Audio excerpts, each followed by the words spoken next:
Hi friend good morning আমি শঙ্কর তোমরা দেখছো এসআর সাহা লাইফস্টাইল। চলো ঘুরে আসি। তো সকাল 7টা বেজে গেছে, আমি উঠে পড়েছি, মুখ হাত পা ধোয়া কমপ্লিট। এবার ডিউটি বেরোবো। তো আজকে যাই ডিউটি গিয়ে তারপর দেখাবো আমি। তো এসে গেছি, এবার দেখাই কি করলাম কি করব সারাদিন। তো এই যে শুভ পাইপ নিয়ে চলে এসছে অনেকগুলো, এবারে এগুলো কাজ করবো। এই যে সুইচ বোর্ড লাগবে নিয়ে চলে এসছে, এদিকে আছে সিল লাগবে নিয়ে চলে এসছে। ওহ কি সুন্দর সিল ভাঙা, ওই দিয়েই করবো, গ্লাসটা চেঞ্জ করতে হবে। আর সুইচ বোর্ডটা দেখেছো কি সুন্দর, সুন্দরের মধ্যে একটা ওয়েল্ডিং মেশিন, যেটা সুন্দর বলা যায়, খুব ভালো। বাকি এগুলো সব ছড়িয়ে ছিটিয়ে পড়ে আছে পাইপ, এগুলো সব লাগবে। এগুলোকে যখন পুরো অ্যাসেম্বলি করে কমপ্লিট করে দেখাবো তখন দেখবে জিনিসটা কেমন লাগলো। তো এই যে পাইপ, এটা হচ্ছে আমার যেটা অ্যাসেম্বল করবো সেটা করার জন্য এটা নিই। কী ভার এই একটা অ্যাঙ্গেল পড়ে আছে, এই অ্যাঙ্গেলটাকে আমি তাল গাছ বানাবো একটু করে, অ্যাঙ্গেলটা বাঁকা আছে। শুভকে বলে যে হাম্বর আনতে, হাম্বর নিয়ে চলে এসছে মজদুর। তো তাল গাছ এক পায়ে দাঁড়িয়ে উকি মারে আকাশে, কি সুন্দর লাগছে তাল গাছ দাঁড়িয়ে আছে আমাদের এখানে। কেমন লাগছে তাল গাছটা দেখাও জানো তো একটুখানি আমাকে। তো আর আবার আসছে মজদুর, একে কী বলা যায়, হাম তো মজদুর হ্যাঁ ও মজদুর। তো হয়ে গেছে tiffin time, sorry tiffin time নয় টি টাইম বলা ভুল। তো চা খেতে যাব, তো তাই বলে যাচ্ছি টাটা, আমি এখন চা খেতে যাচ্ছি। তো চা খেয়ে আসি, তারপরে বলছি নেক্সট। চা খাওয়া হয়ে গেছে, যে তাল গাছগুলো দাঁড় করিয়েছিলাম ওগুলো ফেলা হয়ে গেছে, ওগুলো এখন মেজারমেন্ট চলছে। তো একটা একটা করে মেজারমেন্ট করছি। তো আমাদের লাইনে মেজারমেন্টটা খুব একটা গুরুত্বপূর্ণ জিনিস, আমার যদি 1 mm গন্ডগোল হয়ে যায় তো খুব সমস্যা। ওর জন্য মেজারমেন্টটা ঠিক করে করতে হবে, মাথা ঠান্ডা করে মেজারমেন্ট করার পরে মেজারমেন্ট করে চলেছি আমি এখন।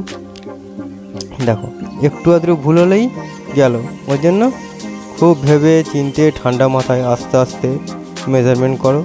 তো মেজারমেন্ট করা হয়ে গেছে, তো এরই মধ্যে মেজারমেন্ট কমপ্লিট, হাফটা কাজ কমপ্লিট। কেমন লাগে দেখতে? এটা তো হাফ, পুরোটা হলে পুরোটা দেখাবো, হাফটা দেখে নাও কেমন হলো। হাফটা কেমন হয়েছে? ভালো হয়েছে? ভালো হলে জানাও। তো হাফ কমপ্লিট করে চলে গেলাম খেতে এসে একটু বসেছিলাম। তো দেখো খাওয়া দাওয়া করেছি। তো আজকে কী খেলাম কিছু দেখায়নি, হয়েছিল ডাল সোয়াবিন বা সেগুলোই। খাওয়া দাওয়া করে চলে এসেছি, এসে কাজের সাইডে দাঁড়িয়ে আছি। পিছনে হাফটা কমপ্লিট করে গেছিলাম, আর হাফটা কমপ্লিট করে হবে। তো ওদিকে শুভ পাইপ কেটেছিল ভুল, অনেক বড় বড় হয়ে গেছে, তাই ওকে দিয়ে পাইপগুলো আবার নতুন করে কাটাচ্ছি, যে একটু ছোটো ছোটো করে কাট। তো পাইপগুলো কাটছে একটু ছোটো ছোটো করে, তো অল্প অল্প 1 mm 2 mm 3 mm এরকম ছোটো ছোটো করে পাইপগুলো কাটতে হবে। তো খুব সাবধানে কিন্তু এই কাজগুলো করতে হয় আমাদের, যেমন চোখে চশমা না হলে হবে না, কাটিং করার সময় কোনো একটা বাবরি যদি চোখের মধ্যে চলে যায় সেটা একটা খুব কষ্টকর ব্যাপার। তারপরে পায়ে সুতো লাগবে কম্পালসারি, নাহলে সেফটি বলবে কী ব্যাপার জুতো পরোনি, কেটে গেলে কে দেবে।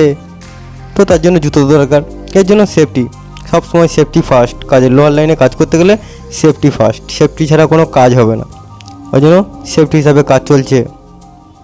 তো আমরা কাজ করে চলেছি। দেখো কাজগুলো কেমন লাগছে দেখে জানাও আমাকে কমেন্ট করে। খুব সাবধান জানাবে, হ্যাঁ কমেন্ট করে।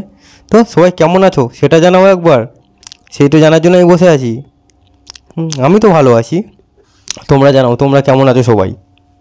তো অনেকগুলোই পাইপ ছিল, তাই শুভ একটার পর একটা কেটেই চলেছে, ওর কাটা আর শেষ হচ্ছে না, কেননা 16খানা পাইপ কাটতে হয় এখানে।